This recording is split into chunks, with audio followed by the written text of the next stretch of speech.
Muslims would then be obligated, he says, to exercise their supposedly divine legal right to do what? To wage violent jihad. And what is jihad, according to this man? Physical fighting of the enemies of Allah. What a great victory, this is a quote, what a great victory it will be for Islam to have this country in the fold and ranks of the Muslims, sermonized Shakir, who continues to be a marquee speaker at CARE functions. For now, he said, following the radical Muslim Brotherhood playbook, Muslims must continue to create a state within a state.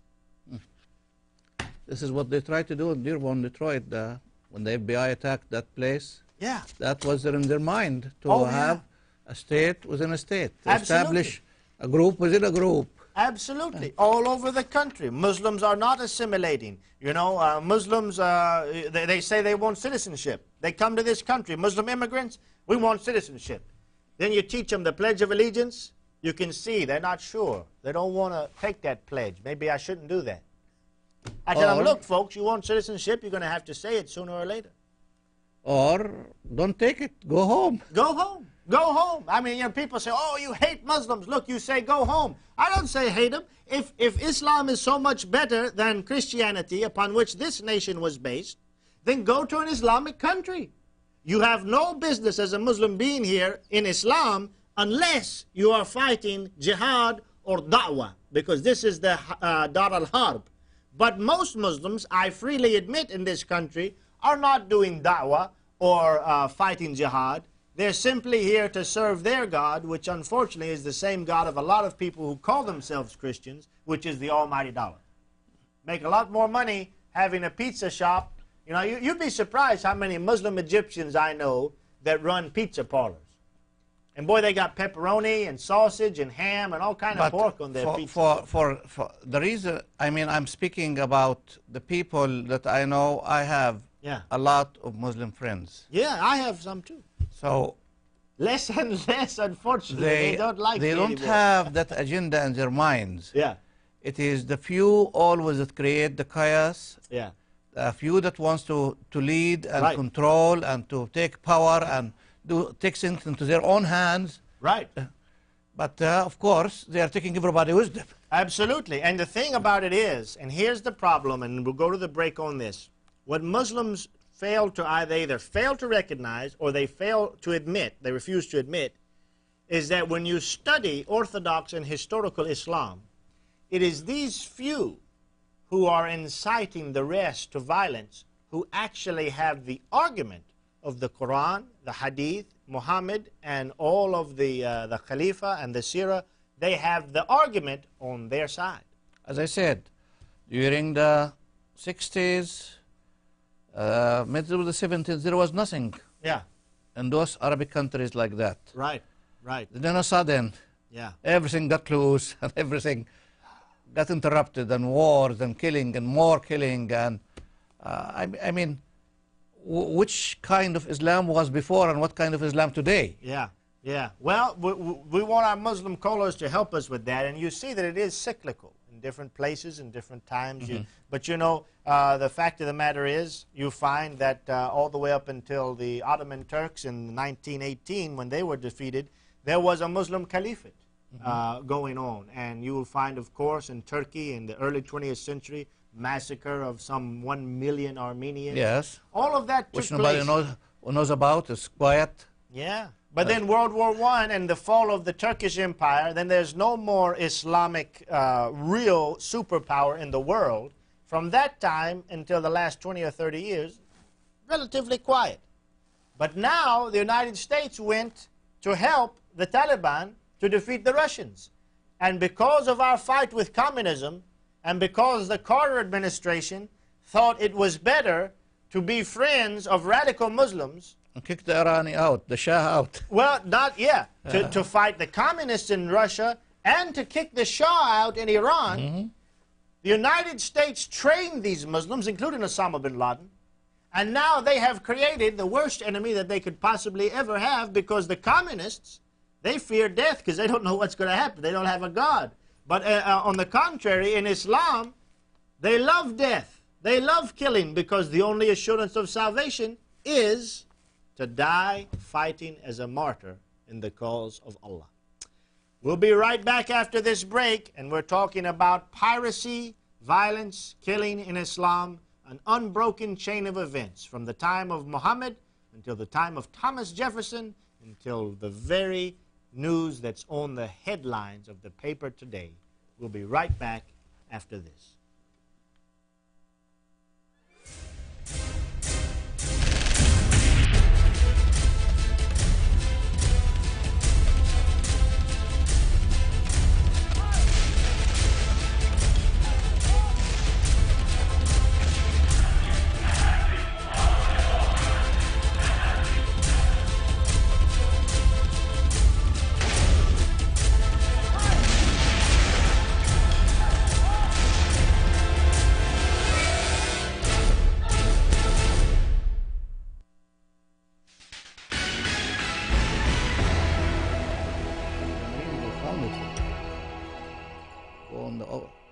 Welcome back to News and Views. We're so glad you're with us tonight. Now, the phone lines are open at 248-416-1300. Title of our show tonight is Muslim Pirates Arrr. And if you don't know what the Arrr stands for, give us a call and we'll let you in on it. But we're talking about not only the Somali Muslim pirates who attacked again the very same vessel that they attacked back in March, continue to attack and to kill. Difference that North Korean vessel, the captain ended up dying. They still have a British couple that they are in their yacht and they took them. Nobody knows where they are. Anyone they can take. That's pirates. Anything they can take for booty, they're going to take. And this is, but we wonder, pirates in America, we think of something, 200-300 years ago. Well, we talked about that very thing. There were pirates 200-300 years ago, and in fact, they were Muslim pirates. And the United States of America, in its infancy as a nation, had their biggest problem in international diplomacy was Muslims who were fighting jihad against the United States of America. And when asked, why would you do such a thing? We haven't done anything to you. As a matter of fact, we just started as a nation. They quote the Quran. Can you imagine? Well, I'd like to open up the lines right now. I think we may have some callers. Let's see if we have anyone out there who'd like to comment on our program. Otherwise, we do have a lot more news that's taking place around the world today, including, did you hear about the 4 mosques and the large building in New York City that the United States government is probably... Iran, the huge skyscraper in New York. Yeah. Right. And we have the Canadian cabbie who's getting put in jail for threatening his daughter. But here in America, this guy threatens his daughter, Rifka Berry, and they send her back to him. And there was another story in Arizona also. Yeah. Dad was trying to run his daughter with his car. Well, that happened, and he killed her. He killed her, and then just the other day, there was a guy in Rochester, a Muslim, Yemeni Muslim, who apparently got drunk, which of course isn't too good for a Muslim, but he started running people over. And he was drunk and everything, but one of the things he said when he was being arrested is, the Muslims are going to fix this country. This country's messed up. Well, I don't know if he was drunk and messed up himself. Yeah, absolutely. Well, let's go to the first caller right now. I want to welcome you on our program. Welcome, you're on the air with News and Views. Yes, hello? Yes, hello, you're on the air. How are you today? I'm well. How are you, sir? Fine, fine. I was listening intently to your show, and I want to make a few comments. Go right ahead. First of all, if you understand the history of naval or maritime history in the world, you will understand that pirates existed long before they did in Islam, that the mercantile countries in the beginning of mercantilism in Europe, Spain, France, Portugal, England, began that way before any Muslim did. And in fact, the War of 1812 was fought because of the English Navy taking American Navy men and mercantile men from the merchant ships and enslaving them and putting them on their ships. And this was why the War of 1812 was fought. That's on piracy, which was began by countries before, much before the countries in the Muslim countries, because Muslim countries were landlocked, while England, Portugal, France, Spain, and the European countries. And of course, you've heard of the Vikings, haven't you? Oh, yes. Lived their lives killing, murdering, enslaving, and taking that. Second point that I'd like to make very quickly is that you said that Islam takes over the United States, that it would become a worse place. Well, listen what happened here. In the United States of America, you have the highest rate of murder of any country on the face of the earth, the highest rate of rape of any country on the face of the earth, the highest rate of incest of any country on the face of the earth, the highest rate of pedophilia of any country on the face of the earth, the highest rate of drug use America's bad. on the face of the earth, Yeah, okay. the highest rate of alcoholism of any country. Okay, we don't have the statistics in front of us, but we get your point. So go ahead and finish your point. And then the last point, because you obviously will not make me have an intelligent conversation with you, but let me just say this last point. Mm-hmm. Show me, you said about God and Jesus Christ. Now, you believe that Jesus Christ is God. If you please go to the book of Luke. No, wait a minute.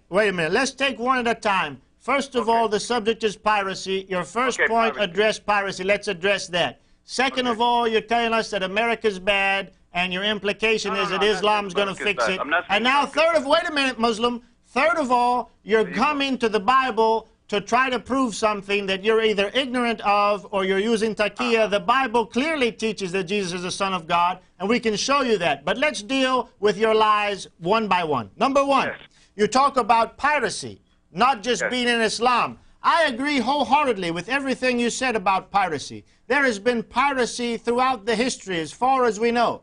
But here's the difference, sir. In Islam, the pirates that attacked the United States merchantmen did so, and they were asked, why are you doing this? And they specifically said, sir, the very diplomatic representatives of the heads of state of those Barbary nations said, we're doing this because Islam, our prophet, and the Quran has told us to do this very thing. Now you show me, sir, as you brought up the British conscripting Americans and enslaving them, British, who at that time were overwhelmingly Christian, you show me in the annals of history where the British said, aha, the New Testament and Jesus Christ tells us to enslave others, to go and attack their ships, and to use violence and force, and to enslave others. That is the difference. Islam is the difference. Okay, could you please show me, I'll let you speak, could you please show me the verse in the Quran where it says in the Quran to Muslims to attack ships and to take people as slaves shipping. Very good. Well, unfortunately, your prophet was not much of a seaman, but if you are familiar with your Quran and Surah Al-Tawbah, it is a general, it doesn't just include sea, it includes the earth as well. Fight and slay the pagans wherever you find them. Do you think, wait a minute, do you think that he was limiting that to just the land? Do you not think that your prophet also meant the sea? And then again it says to fight the people of the book, right? To fight them until they acknowledge Allah, the religion of truth, that they hold prohibited what Allah and His Prophet hold prohibited, and they pay the jizya, and they feel themselves sagharun, humiliated. Do you think that that meant just on land? No, that meant everywhere. All serious Muslim commentators know that Surah Al-Tawbah, Surah of the Sword, was revealed either last or next to last in the Prophet Muhammad's recitations and revelations, supposedly, and that abrogated everything else, including Surah Al-Baqarah and the others. There's no compulsion religion. You have your religion, I'll have my religion later on. And so you see, he didn't just say, well, this is only on the land. You know, I guess Islam doesn't have anything to do with the sea.